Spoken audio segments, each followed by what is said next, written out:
रात को रोहन आराम से अपनी बीवी नीता के साथ सो रहा था। रात के तकरीबन 2 बजे रोहन के फोन पर अनीशा नाम की एक लड़की का फोन आता है। रोहन बहुत ही गहरी नींद में था। अनीशा बार बार रोहन को फोन कर रही थी। तभी नीता नींद में अपने पति रोहन से कहती है, अरे रोहन, तुम्हें सुनाई नहीं देता क्या? कब से तुम्हारा फोन बज रहा है और एक तुम हो जो आराम से सो रहे हो। जल्दी से फोन उठाओ, क्या पता किसी को इमरजेंसी हो। रोहन नींद में फोन उठाता है और फोन उठाते ही उसे पता चलता है कि ये उसकी बाहर वाली बीवी अनीशा है। रोहन तुरंत फोन उठाता है और अपने रूम से बाहर निकलकर छत पर जाता है और अनीशा से बात करता है। अनीशा, क्या बात है, इतनी रात को कॉल कर रही हो? सब ठीक तो है ना? अरे रोहन, पता नहीं क्यों मेरे पेट में बहुत तेज दर्द हो रहा है। तो यार डॉक्टर को दिखाओ ना। मुझे फोन करके क्या मिलेगा तुम्हें? बंगाली बाबा थोड़ी हूँ जो यहाँ से मंत्र पढ़ूंगा तुम ठीक हो जाओगी। अरे जाके डॉक्टर को दिखाओ, ठीक हो जाओगी। और अपना ध्यान रखना, वैसे भी शहर के बाहर हूँ मैं तो आ सकता नहीं। और तुम तो वैसे भी स्ट्रॉन्ग पत्नी हो ना मेरी, तुम ठीक हो जाओगी, मैं जानता हूँ। लेकिन रोहन, कभी कभी मैं बहुत कमजोर पड़ जाती हूँ और मुझे तुम्हारी जरूरत होती है। तुम प्लीज मुझे हमेशा हमेशा के लिए अपने साथ ले चलो ना।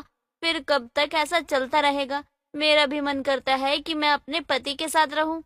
अनीशा, तुम मेरी बात को समझो। पापी पेट का सवाल है। मैं जहाँ रहता हूँ तुम्हें वहाँ नहीं रख सकता, क्योंकि जो फ्लैट मिला है ना मुझे ऑफिस से, वहाँ बहुत सारे आदमी रहते हैं। इतने आदमियों के बीच मैं अपनी पत्नी को नहीं रख सकता। और वैसे भी यहाँ कोई भी अपनी पत्नी के साथ नहीं रहता है। और अगर मैं तुम्हें अलग से रखने की कोशिश करूंगा, कहीं और फ्लैट लूंगा, तो बहुत महंगा पड़ जाएगा। समझो मेरी बात को। आखिर मेरे साथ ही ऐसा क्यों है रोहन? मुझे तुम्हारी जरूरत है। प्लीज बात को समझने की कोशिश करो। बाबू प्लीज मेरी बात को समझने की कोशिश करो। अगर तुम मुझे नहीं समझोगी तो कौन समझेगा मुझे? और वैसे भी हर 2-2 महीने पर तुम्हारे साथ तो रहता हूँ मैं, तो तुम्हें टेंशन करने की कोई बात ही नहीं होनी चाहिए। दोस्तों, इतना तो आप जान ही गए होंगे कि रोहन तो 2 नाव पर सवार था। कहने का मतलब है कि जहाँ लोगों से एक नहीं संभलती, वहीं रोहन ने 2-2 मुसीबतें अपने सर पर बिठा रखी थी। रोहन ने चोरी छुपे नीता और अनीशा से शादी कर रखी थी। अब वो दोनों बीवियों को कैसे हैंडल करता था, ये देखना बड़ा दिलचस्प होगा। ऐसे ही सुबह सुबह रोहन ऑफिस जा रहा था और वो अपनी कार ड्राइव कर रहा था। इसी बीच अनीशा का कॉल आता है। अच्छा रोहन, मैंने खुद को समझाने की बहुत कोशिश की है और मैं अच्छे से जानती हूँ कि तुम मुझसे बहुत प्यार करते हो और मेरे लिए ही तो तुम इतनी मेहनत कर रहे हो ना, इसलिए तुम आराम से ऑफिस जाओ। अच्छा बाबू, ऑफिस जा रहा हूँ मैं। और हाँ, तुमने चिंता मत करना, मैं जल्दी तुम्हारे पास आने की कोशिश करूंगा। ऐसे ही रोहन अनीशा को मीठी मीठी गोलियां दे रहा था और वो बेचारी रोहन पर आंख बंद करके भरोसा कर रही थी। ऐसे एक शाम रोहन अपनी पत्नी नीता से कहता है, नीता, मुझे तुमसे जरूरी बात करनी है।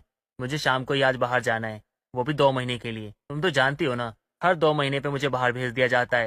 तो आज शाम को ही बोलने जाने के लिए मैंने मना भी किया, कोशिश भी की कि ना भेजे, लेकिन वो लोग माने ही नहीं। कह रहे बहुत इंपॉर्टेंट काम है, इसे तुम्हें जाना पड़ेगा।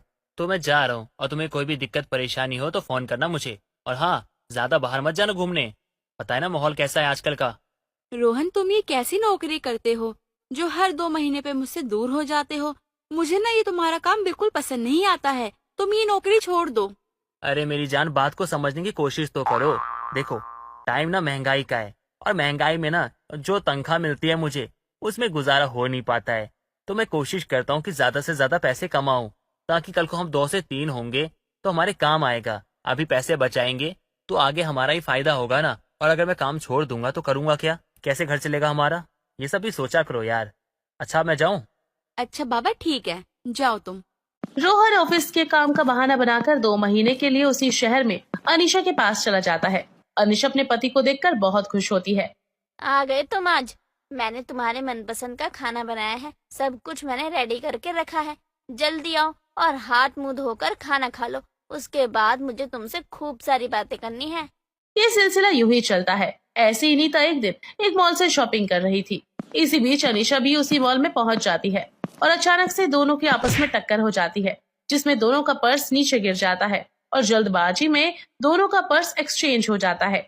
अरे मैडम, जरा देख कर तो चला करो। क्यों मैडम, देखने का ठेका सिर्फ मैंने ही लिया है क्या? आपके पास आंखें नहीं है क्या? अरे आपको दिखाई नहीं देता क्या? सामने से मैं आ रही हूँ, आप यहाँ वहाँ पूरे मॉल को देखी जा रही हो। देख तो आप भी रही हो ना मैडम, आपके यहाँ फोटो खिंचवाने आई हो। दोनों में थोड़ी सी बहस हो जाती है और गुस्से में एक दूसरे का पर्स उठाकर वहाँ से चली जाती हैं। अगले दिन रोहन ऑफिस चला जाता है।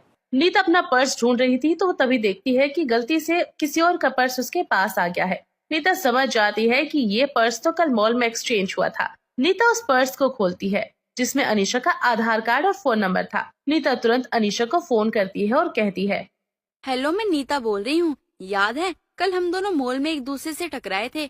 वो दरअसल बात ये है ना, वो क्या है ना, हम दोनों का पर्स गलती से एक्सचेंज हो गया है। तो प्लीज अगर तुम्हारे पास टाइम हो तो आज हम अपना पर्स एक दूसरे से एक्सचेंज कर लेते हैं, क्योंकि मेरे पर्स में ना इम्पोर्टेंट डॉक्यूमेंट्स हैं।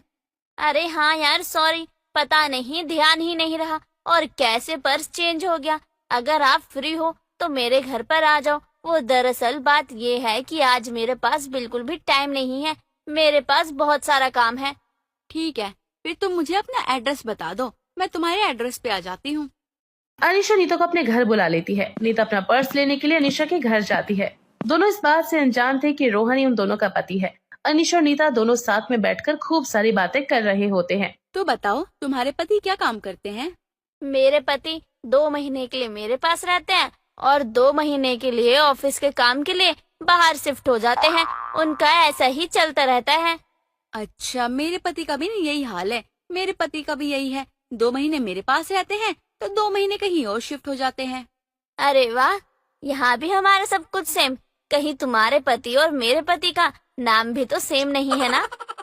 अरे मेरे पति का नाम तो रोहन सिंह है और तुम्हारे पति का नाम मुझे नहीं मालूम। अरे मेरे पति का भी नाम रोहन सिंह है। वैसे कुछ समझ में नहीं आ रहा कि ये सब हो क्या रहा है।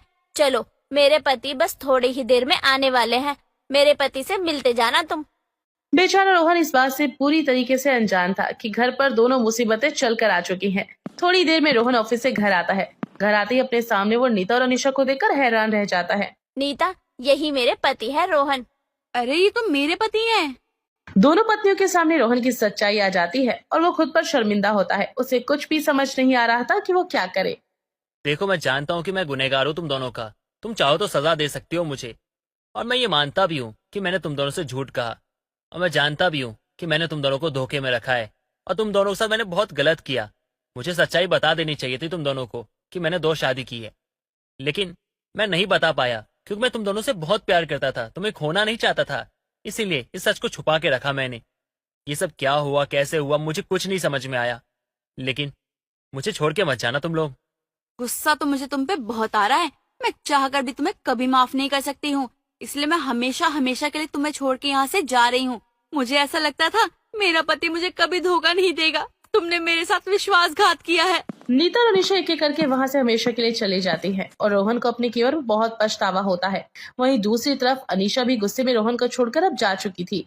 अब ना तो रोहन के पास अनीशा थी और ना ही नीता, और रोहन हमेशा के लिए अकेला हो जाता है।